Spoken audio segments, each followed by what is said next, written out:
Champagne de la Ville de Montréal. M. Champagne est diplômé de l'École polytechnique de Montréal en génie civil en 1988. Il possède également une maîtrise en analyse et gestion urbaine de l'École nationale d'administration publique. M. Champagne a œuvré au sein de plusieurs municipalités, mais également en pratique privée. En 2007, il est engagé par la Ville de Montréal pour mettre sur pied la division de la gestion des actifs de voirie. C'est dans ce rôle qu'il implantera à la direction des infrastructures les notions fondamentales de gestion d'actifs et qu'il commandera la réalisation du premier plan d'intervention de voirie. Sa participation au sein de plusieurs associations professionnelles lui permet de s'impliquer activement sur la scène provinciale et nationale dans le domaine des infrastructures. En 2000, il est élu président de l'Association québécoise du transport et des routes. De 2009 à 2012, il est membre du conseil d'administration du Centre d'expertise et de recherche en infrastructure urbaine et président du conseil permanent sur les chaussées et ouvrages d'art. Sans plus tarder, M. Champagne. Merci, M. Daou. Alors, bonjour, bon matin à tout le monde. C'est un plaisir pour moi et un honneur d'être ici, d'être invité à vous adresser la parole en ouverture de votre congrès 2014. Généralement, en ouverture d'un congrès, on invite quelqu'un de marque, quelqu'un de connu. Alors, je ne suis pas certain d'être de ce calibre, mais je vais certainement tenter de relever le défi. Initialement, l'invitation avait été lancée à l'élu politique responsable des infrastructures à la Ville de Montréal, mais malheureusement, ce dernier avait un empêchement. Bon, dans les faits, vous n'y perdrez pas trop au change, puisque de toute façon, c'est sans doute à moi qu'on aurait demandé de préparer son discours. Alors, c'est aussi bien pour moi de venir vous adresser la parole directement.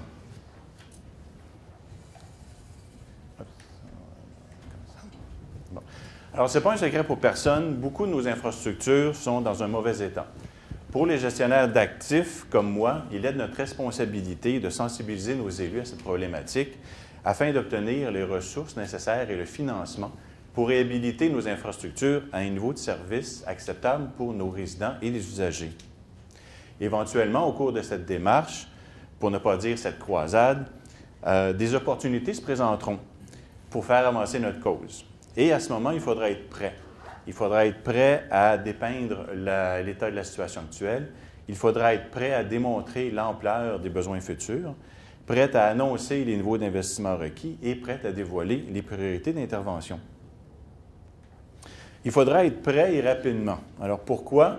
Parce que si nous ne sommes pas prêts, nos élus douteront de notre capacité à améliorer la situation et peut-être préféreront-ils investir leur argent dans un autre projet ou une autre cause susceptible de leur apporter un meilleur retour sur leur investissement. Et le meilleur moyen, le meilleur outil pour être prêt, alors vous l'aurez deviné, c'est un plan d'intervention. C'est la seule diapositive avec beaucoup de texte, là. Le reste, c'est plus facile. Donc, dans sa forme la plus simple, un plan d'intervention, essentiellement, sert à identifier les besoins et les priorités d'intervention devant être réalisées à court terme. Le cas échéant, le plan d'intervention peut également identifier les projets admissibles à un éventuel programme de subvention. Grâce aux données d'inventaire et de sculptation, un plan d'intervention assure également un meilleur encadrement pour l'appréciation de l'état des réseaux et pour préciser les mécanismes d'établissement des priorités. Généralement, on va appeler ça un bilan. Le plan d'intervention permet également de standardiser les critères de planification qu'on va utiliser, donc les indicateurs d'état, la catégorisation, les niveaux de service et les seuils d'intervention. Selon les ressources qui vous seront disponibles, un plan d'intervention pourra être très simple ou encore très élaboré. Selon vos moyens, votre plan d'intervention pourrait être un plan d'intervention intégré. Celui-ci proposera alors une coordination des interventions basée sur le renouvellement coordonné systématique des différentes infrastructures ou des différents actifs, ce qui permettrait en principe une meilleure coordination, mais évidemment une diminution des coûts, une diminution des impacts aux usagers et une meilleure coordination des travaux de l'eau et de la voirie. Alors, toujours selon vos moyens, votre plan d'intervention pourrait également inclure un système d'aide à la prise de décision. Généralement, on parle d'un système d'analyse financière. Celui-ci permettra d'analyser à ce moment-là différentes stratégies d'intervention, différents types d'intervention, et ce, sur le cycle complet de vie des actifs. Et permettra également d'évaluer l'impact financier de ces stratégies, de ces interventions, et aussi l'impact de différents niveaux de service. Parce qu'on sait évidemment qu'il y a un lien très, très direct entre le niveau de service que l'on choisit et les investissements qui seront nécessaires. On aimerait tous se promener en Mercedes, là, mais on n'en a pas tous les moyens. À la Ville de Montréal, pour votre information, nous utilisons le système Aquamodex, qui est un logiciel d'analyse financière basé sur une gestion du risque. Essentiellement, ce logiciel teste la probabilité d'atteindre nos objectifs en fonction de notre tolérance au risque. Alors, la figure suivante, qui est tirée du guide d'élaboration du plan d'intervention pour le renouvellement des conduites d'eau potable, d'égouts et de chaussées, illustre les grandes étapes de base d'un plan d'intervention. Alors, évidemment, le tout commence par la gestion et la collecte des données. Vient ensuite l'étape de sculptation des infrastructures, l'évaluation de l'état des infrastructures, nécessairement la sélection des indicateurs et des cotes, les mécanismes d'établissement des priorités. Bon, le dépôt du plan d'intervention au ministère des Affaires municipales, évidemment, dans le cas ici, on parle en lien avec le programme de subvention. Et évidemment, les priorités, après ça, découlent la planification, les programmations annuelles et pluriannuelles. Par la suite vient la réalisation des travaux et on boucle la boucle en revenant à une nouvelle itération. Donc, on revient avec la mise à jour des infrastructures et on recommence le cycle. Ici aussi, le niveau de développement et de précision de plan d'intervention peut varier considérablement. Par exemple, dans certains cas, pour des réseaux simples et sur un territoire plus limité, l'inventaire peut se résumer à un fichier Excel de façon très, très simple. Dans d'autres cas, des systèmes très complexes peuvent avoir été élaborés. Pour ceux qui seraient intéressés à avoir une idée du système développé à la Ville de Montréal, il y aura cet après-midi la conférence de Mme Lambert et Casavant-Picard qui vont discuter justement du modèle utilisé à la Ville de Montréal et qui sont d'ailleurs beaucoup plus qualifiés que moi pour le faire. Mais au-delà des priorités et au-delà du fait de démontrer que l'argent disponible sera bien investi dans la réhabilitation du réseau, le plan d'intervention peut aussi être un outil de communication très efficace pour aider les gestionnaires d'actifs à obtenir du financement et à mener à bien sa mission.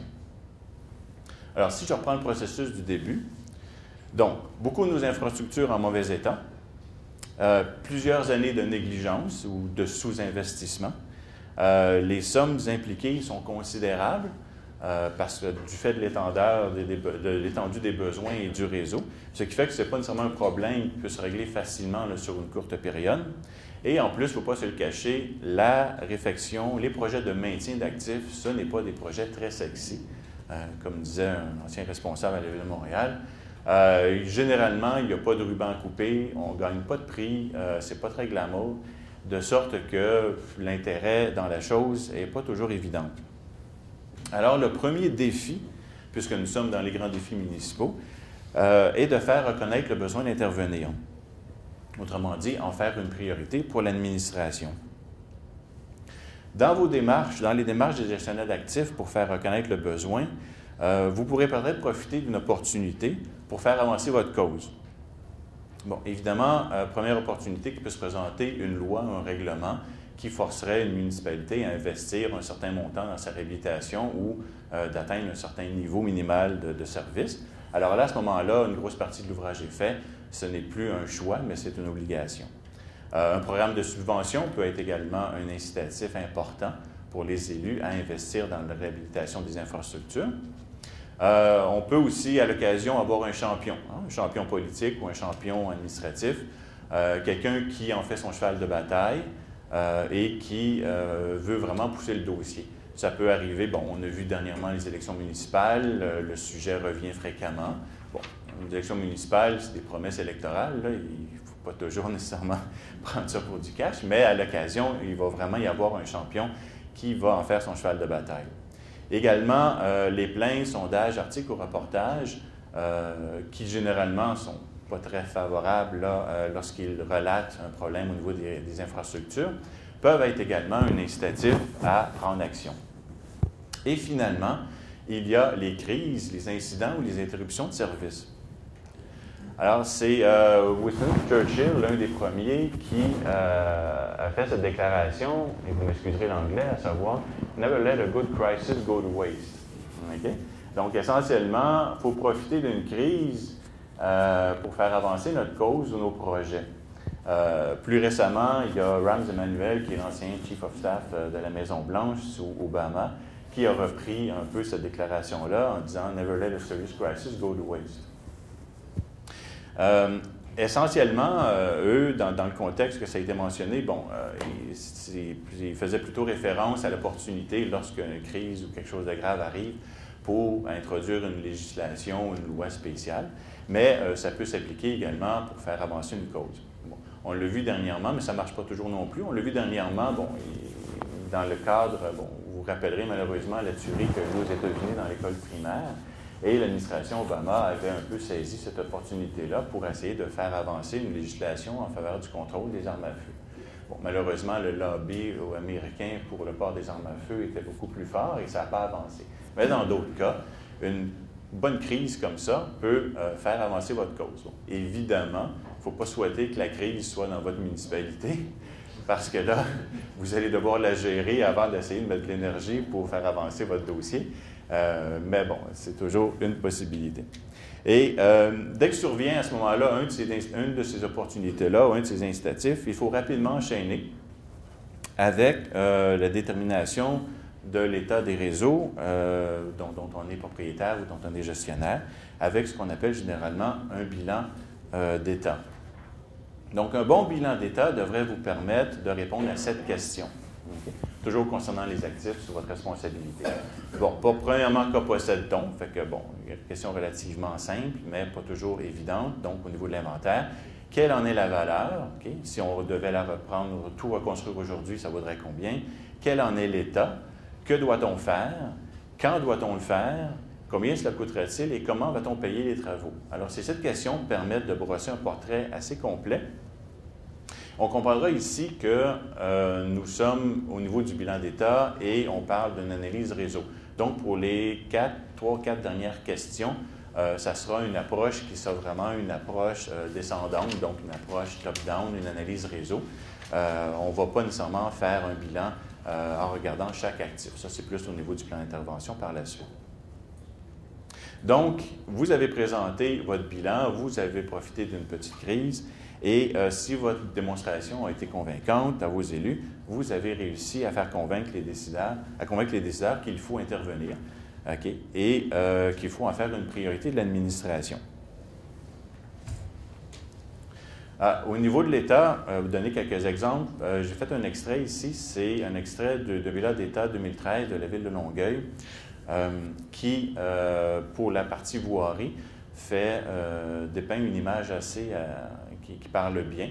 Donc, on voit ici, essentiellement, ils ont ausculté, bon, ils ont de toute évidence en maîtrise de leur inventaire au niveau de la réseau voirie. Ils ont ausculté tout le réseau routier. Et ils ont catégorisé le réseau, en ce cas-ci, en 3 couleurs, un système qui en vaut bien d'autres, donc rouge, jaune et vert. Ils ont classé chacun de leurs tronçons selon ces 3 catégories-là pour établir des pourcentages. Et également, ils ont établi un niveau d'intervention, à savoir que 18 dans le rouge, ce n'est pas acceptable. Un autre exemple ici, c'est le bilan d'État 2012 de la Ville de Québec, donc un extrait qui porte encore sur les chaussées. Dans cette cas-ci, la Ville de Québec a identifié 5 catégories, donc de très bon à très mauvais, a évidemment fait l'auscultation de son réseau pour les classer dans les 5 catégories. Ils ont également déterminé des seuils d'intervention, donc ils ont déclaré que la limite était entre le passable et le mauvais, et pour ainsi déterminer que 27 de leur réseau nécessitait une intervention. Donc, c'est le genre de bilan. Bon, cette fois-ci, c'est pour la voirie, mais ça se répète la même chose pour l'égouts, l'aqueduc et autres, qui est présenté aux élus pour justement convaincre de la nécessité d'intervenir. Donc, je disais donc que si les présentations sont pertinentes et convaincantes, nous avons réussi à convaincre nos élus d'intervenir, donc nous avons fait reconnaître le besoin et le plan d'intervention a été d'une utilité pour ce faire au niveau principalement des résultats d'inventaire, d'auscultation et des conditions d'État. Donc, la réhabilitation des actifs est à présent une priorité de votre administration, mais encore faut-il obtenir les fonds nécessaires.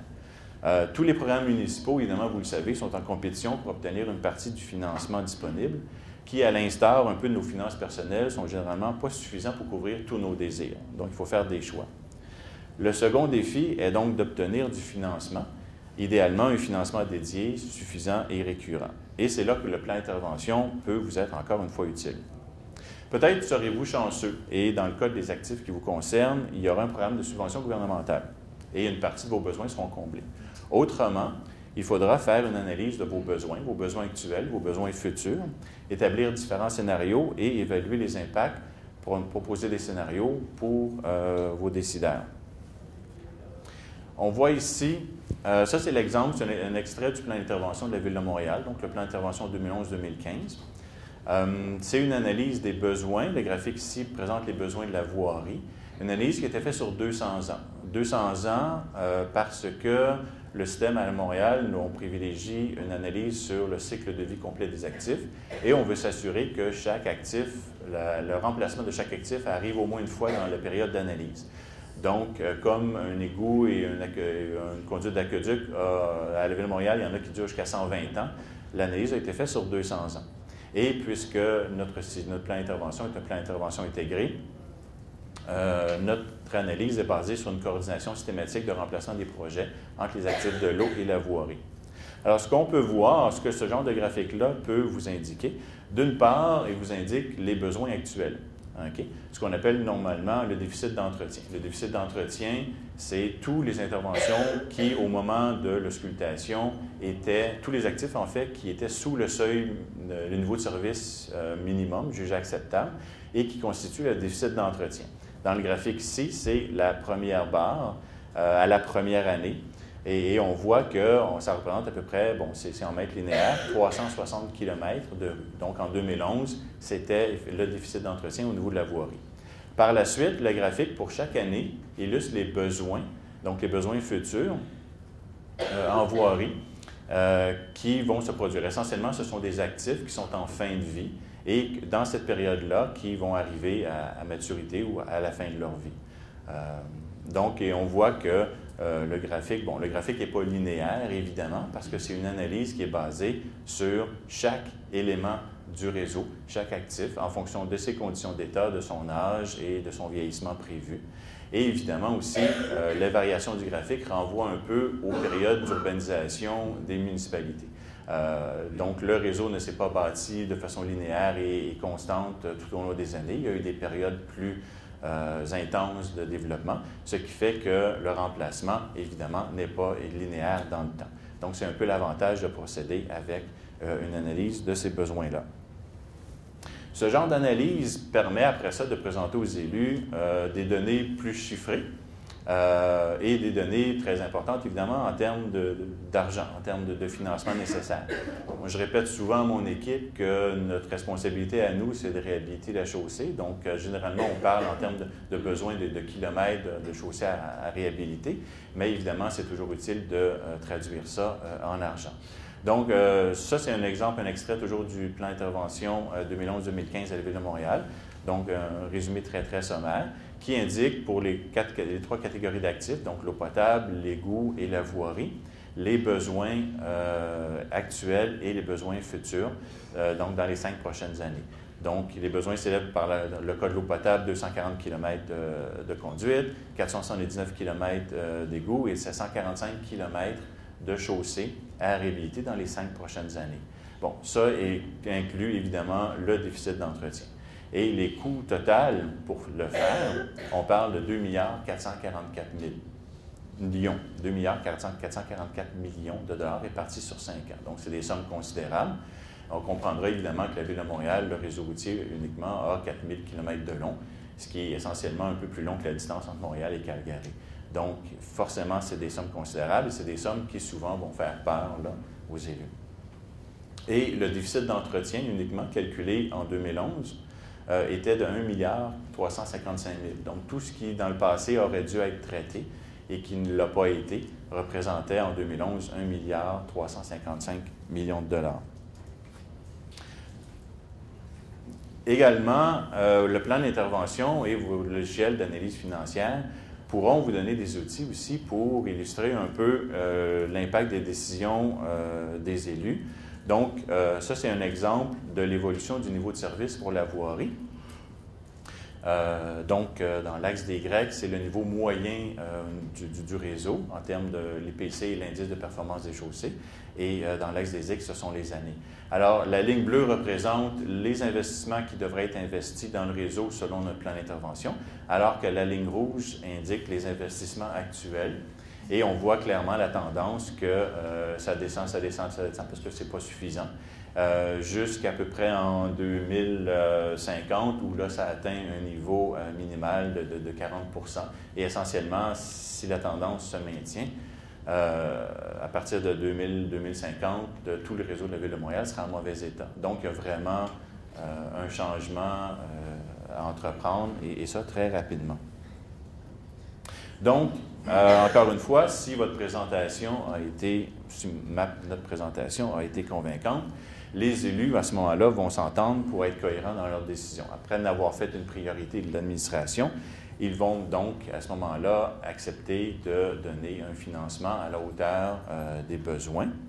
Sans doute, ça ne sera sûrement pas 100% de ce que vous avez besoin, mais ça sera quand même une amélioration. Maintenant, par exemple, que vous avez réussi à faire reconnaître le besoin, qu'on a réussi à faire reconnaître le besoin, sécuriser le financement grâce, encore une fois, à plusieurs éléments du plan d'intervention, la pression maintenant est sur nous pour livrer la marchandise. Fait que les élus ont dit une priorité, on vous donne l'argent, à ce moment-là, livrez. Alors, par quoi on commence pour obtenir effectivement le meilleur rendement? Et c'est là l'essentiel du plan d'intervention classique, donc de définir les priorités. Plusieurs façons de définir les priorités. Encore une fois, comme je dis, le plan d'intervention est modulable en fonction de ce qu'on se donne et de l'énergie qu'on met dedans. La première façon, la plus simple, à ce moment-là, on fait l'auscultation de tout notre réseau, de tous nos actifs, on regarde les pires et on commence par ça. Bon, c'est une stratégie comme une autre. Ce n'est pas nécessairement la plus efficace ni la plus économique, mais c'est quand même une manière de procéder. Si vous possédez un outil d'aide à la décision, un système d'aide à la décision, à ce moment-là, vous allez pouvoir introduire, tester différents types d'interventions, différents types de stratégies et également différents seuils d'intervention. Pour ce faire, généralement, ça c'est un exemple à la Ville de Montréal, un exemple simplifié, vous allez avoir recours à un arbre de décision intégré. Donc, l'arbre de décision comprend, essentiellement, c'est une logique très, très simple. Vous posez une question, oui ou non, et vous cheminez à travers l'arbre jusqu'à une recommandation, quoi faire avec votre actif.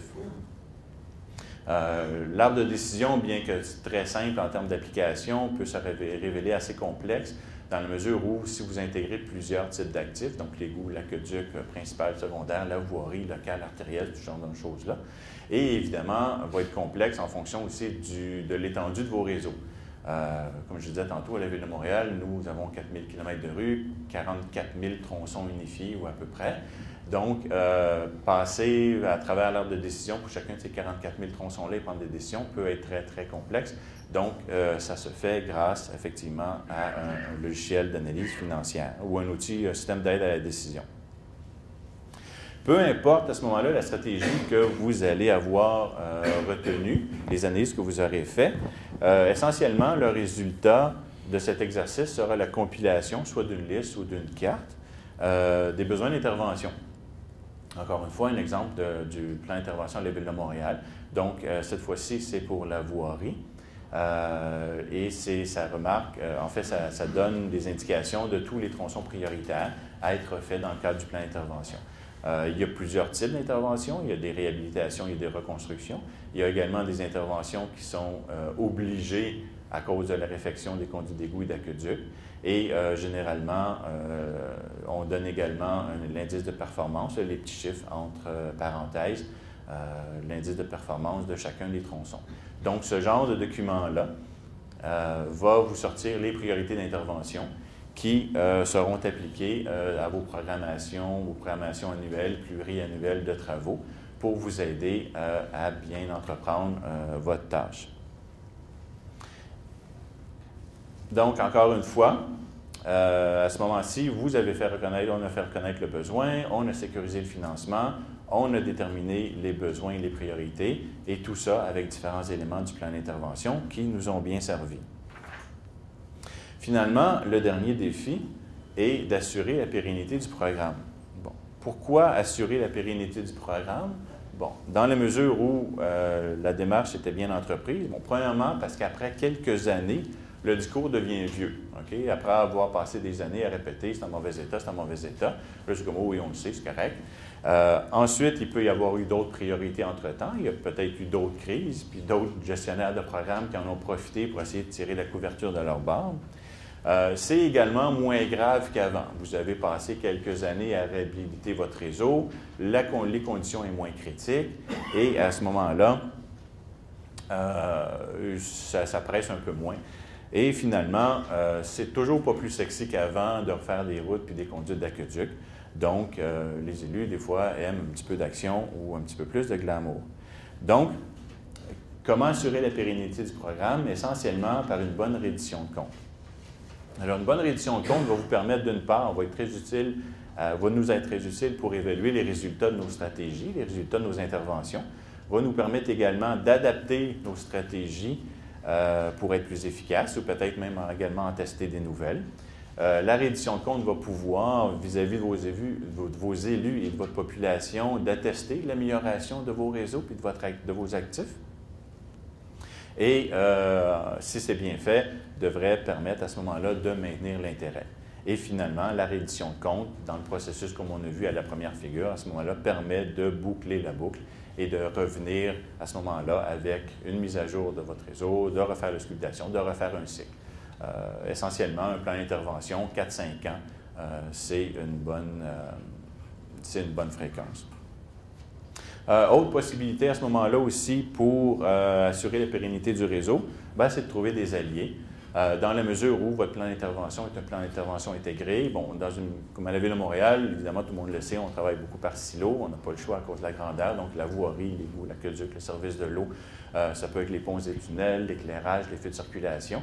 Alors, à ce moment-là, pour un plan d'intervention intégré où plusieurs gestionnaires d'actifs sont impliqués, à ce moment-là, ça fait plusieurs personnes, évidemment, à pousser dans la même direction. Donc, ça met davantage de pression et ça permet d'espérer une meilleure pérennité.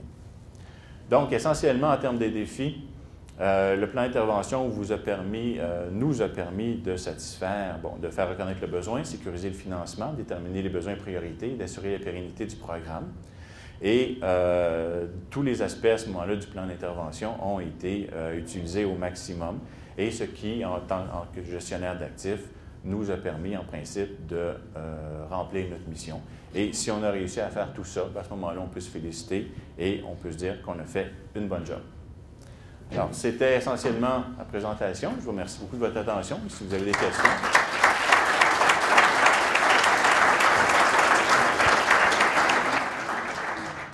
Étant donné qu'on est dans une conférence de l'association climatique municipale, pourriez-vous élaborer un peu sur le rôle de la climatique dans vous montrer vos plans d'intervention? Oui, à la Ville de Montréal, on a eu la chance, on fait toujours un peu sa chance. Le plan d'intervention qu'on a réussi à vendre au conseil municipal est un plan d'intervention très, très élaboré. Nous avons été chanceux d'avoir les fonds nécessaires pour faire du très bon ouvrage. Et ça commence entre autres par une très bonne gestion des données. Bon, la première étape qu'on parlait tantôt, la gestion et la collecte des données. La division des géomatiques à la Ville a été très sollicitée pour élaborer et mettre en place tous les éléments qu'on avait besoin. Donc, il y a eu, évidemment, une numérisation de tous les actifs. Chaque actif a été numérisé, chaque actif a été créé sous forme de polygone, et ce polygone-là, qui représentait une section de chaussée, un côté de trottoir ou tout autre élément, a été par la suite complété avec des données d'État. Donc, les bases de données ont été associées. Évidemment, on parlait aussi tantôt de l'ampleur du réseau, 4000 km, 44 000 tronçons unifiés, ce genre de données-là, autant de conduites d'égouts et d'aqueducs. Donc, on a réussi à faire quelque chose de vraiment bien et un très, très bon support. Pour ceux qui, malheureusement, je ne suis pas expert là-dedans, et c'est peut-être plus vous, votre intérêt, mais pour ceux qui seraient intéressés, il y aura cet après-midi une présentation par Mesdames Casavant-Picard et Lambert, je crois, de la Ville de Montréal, qui vont justement présenter une bonne partie du réseau. Ces dames-là seront beaucoup mieux placées que moi pour répondre aux différentes questions. Mais essentiellement, c'était un outil très, très important pour nous comme outil de référence, parce qu'après, il faut également voir l'utilisation qu'on en fait. On a plusieurs gestionnaires d'actifs à la ville, donc tout a été monté sur notre système d'information géospatiale, bon, ce qu'on appelle nous le CIGS là, à la ville, là. Luc pourra dire l'acronyme exact. Et puis, ça nous permet d'avoir un très, très bon support et de faire des interrogations, d'aller chercher l'information rapidement.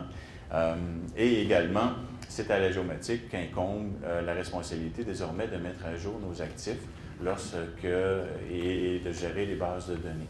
Donc, c'est un élément, un partenaire très, très important dans notre plan d'intervention et ça l'a aidé beaucoup à faire avancer les choses.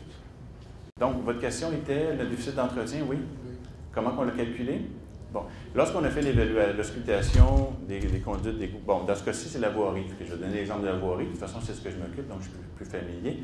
Donc, lorsqu'on a fait l'auscultation de tout notre réseau routier, des 4000 km de réseau routier en 2010-2011, okay, chaque tronçon a été identifié en fonction de 3 facteurs. On a tenu compte de l'orniérage, de la fissuration et de l'indice du confort au roulement.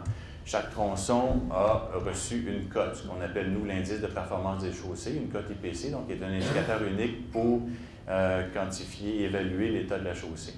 Par la suite, nous avons identifié des seuils d'intervention minimum et des catégories d'actifs, un peu à l'instar de l'exemple que je montrais de la Ville de Québec.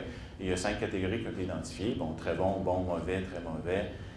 Et puis, pour chaque catégorie, on a décidé d'un écart, d'un range en bon français.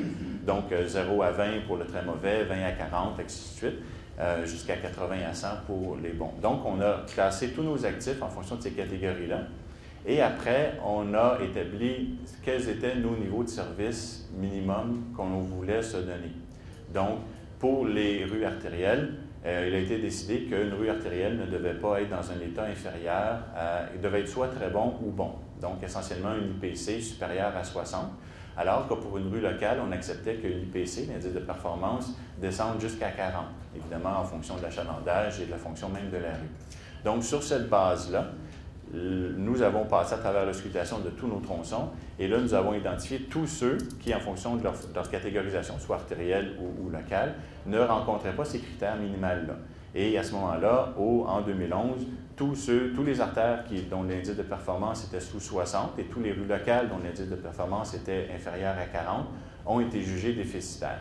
Et la réhabilitation de tous ces tronçons-là constitue le déficit d'entretien en 2011. Est-ce que ça répond à votre question? Parfait. Peut-être une dernière question à réponse? Ça va?